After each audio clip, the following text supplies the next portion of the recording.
अस्सलाम वालेकुम। सऊदी अरब में कोरोना वायरस कैसे फैला, मैं आपको बता दूँ।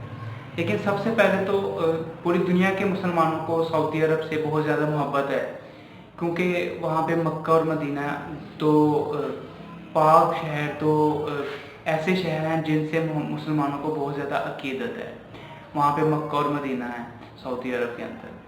अच्छा, सऊदी अरब के अंदर जो पहला केस कोरोना वायरस का था वो 2 मार्च को आया था, और 7 अप्रैल को सऊदी अरब में कोरोना वायरस के पेशेंट्स की तादाद सिर्फ 50 थी। और सऊदी अरब में कोरोना वायरस बहुत आहिस्ता आहिस्ता फैला है।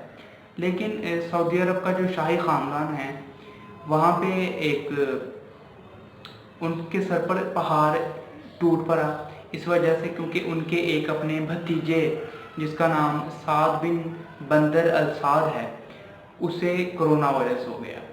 सऊदी अरब के बादशाह के लिए ये बहुत ही तकलीफदेह चीज़ थी।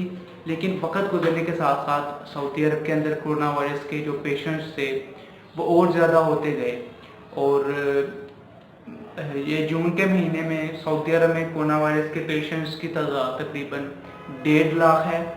और सऊदी अरब में जो कोरोना वायरस की वजह से अमवात हो चुकी हैं वो तकरीबन 900 है, और कोरोना वायरस की वजह से जो रिकवर हो चुके हैं सऊदी अरब में वो तकरीबन 10,000 हैं।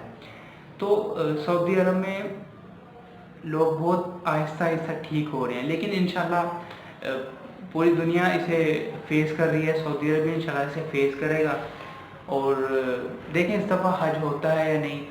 अल्लाह ताला से दुआ है कि अल्लाह ताला हमें भी अपना घर दिखाए। मुसलमानों को बहुत तकलीफ से चीज़ है।